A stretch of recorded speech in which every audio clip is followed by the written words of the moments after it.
Global warming will also take a personal toll as many individuals suffer health effects. Rising summer temperatures will increase air pollution, exacerbating asthma and other respiratory problems. Smog and air pollution associated with higher air temperatures causes a direct increase in the numbers of patients that we see in the hospital, including the emergency room, in medical offices, and who are ultimately hospitalized. If our environment continues to warm up, we do anticipate seeing an increased number of patients with exacerbations of their chronic heart and lung disease. With warmer temperatures, we will see an increase in diseases spread by mosquitoes and ticks, such as West Nile virus and Lyme disease. With global warming and the subsequent climate change, there will be increases in vector diseases, such as Lyme disease, but there will be other diseases that will be moving north that would ordinarily be in the south. Dengue fever is another disease that we see on occasion get to this country, but we're going to see it appearing not just in places where there are people traveling in and out. We'll begin seeing it in our smaller villages and cities where it's more likely to be missed. Climate change can change everything, even the most basic aspects of our traditional way of life in Connecticut. Climate change is poised to alter our very sense of place here in Connecticut, and exactly how our ecosystems, our natural systems, the places we know and love here in Connecticut will change are difficult to predict in precise fashion, but we know there'll be substantial changes. Clearly, climate change will affect all of us in Connecticut in very real ways, but there are steps that we can take right now to mitigate the impact on our lives. By joining together, we can adopt a plan that protects what is best about Connecticut. So we're facing a crisis, but we also have an enormous opportunity to be the generation that rises to the occasion and tackles climate change to protect the planet for future generations. Our best hope is to work together and pass legislation that cuts global warming pollution today. We can solve this problem if we take incremental steps. We know that we need to reduce our emissions below 1990 levels by 10% by the year 2020, and with further steps by 80% by the year 2050, if we are to avert the worst impacts of global warming. Solutions are already available. With today's technologies, we can substantially reduce our carbon footprint. Some business people in Connecticut are already working to reduce carbon emissions locally and globally. I founded Greenleaf Biofuels in September 2004. We decided to start out as a distribution company distributing biodiesel in Connecticut. It's a fuel that can replace a substantial amount of petroleum that we consume in Connecticut.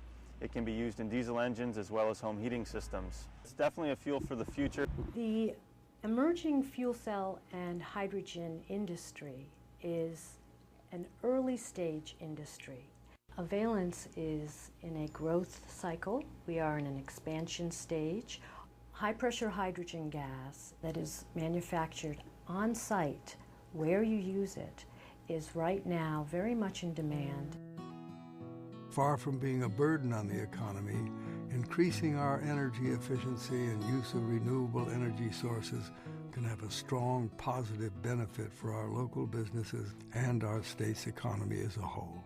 Taking bold action on carbon emissions can help rather than hurt our economy. Our overdependence on expensive fossil fuels is already hurting Connecticut businesses and consumers. The same programs that can reduce our carbon emissions can help our economy by reducing energy costs for all of us. We are going to have need for very deep technical expertise, engineers, designers, skilled technicians, and create good quality manufacturing jobs here within the state. Well, I think there's a number of things that companies are finding as they step up to the challenge of cutting greenhouse gas emissions.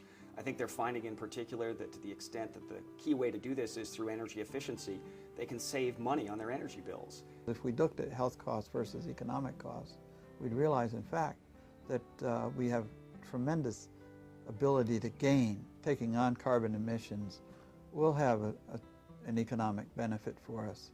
And we need to look at all of the economic benefits, the health benefits, the industrial benefits, and also the climate benefits. I think what we're seeing is that this can be done in an economically careful and policy serious way that will produce real results, but not real burdens in terms of economic costs.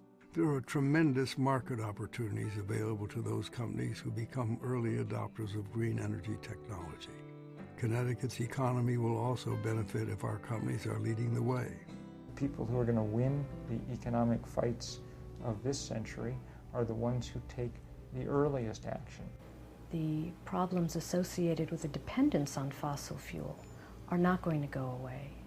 And those companies and those municipalities that recognize the opportunity to adopting clean energies are going to harvest the greatest rewards. Connecticut is a perfect example of a place that could and should be moving quickly. It's home to probably more Fortune 500 companies per capita than almost any place in the world, you know. It's filled with the kind of talent, both the technological talent and also the financial talent to allow us to understand the kind of investments that we need to make to point ourselves in the right direction. Just because Connecticut is a small state doesn't mean that we can't have a tremendous influence in shaping the future. Connecticut's great industrial history is one of being a leader and of being able to reinvent itself. And I think that's the key to the success in responding to the problem of climate change. The real issue here is technology development and innovation. And this is where Connecticut has always done very, very well. Given our state's leadership role in the past, we have an opportunity to have a very significant voice in shaping how our country deals with climate change. By implementing a successful plan, Connecticut can pave the way for other states and the federal government. We cannot afford to wait for Washington to act. The federal government is moving far too slowly. Opponents of meaningful change continue to undermine efforts to make serious reductions in our emissions. I think change is going to come from the ground up. I don't think we can wait on the federal government. I think it's got to come from the states. We're seeing that happen now. Connecticut is one of the leading states in that regard. California and New Jersey have passed legislation to limit carbon emissions, and many of our neighboring states are doing the same. By reducing our carbon emissions, we will experience real and immediate local benefits. A concerted effort to reduce our carbon emissions will not only help reduce global warming, but it'll have a positive impact on our local air and water quality and help businesses to succeed in a rapidly changing economy. There's a great deal we can do right here in Connecticut to improve our air quality. A significant portion of the air pollution is produced right here in Connecticut, primarily from vehicle and power plant emissions, and this can be improved.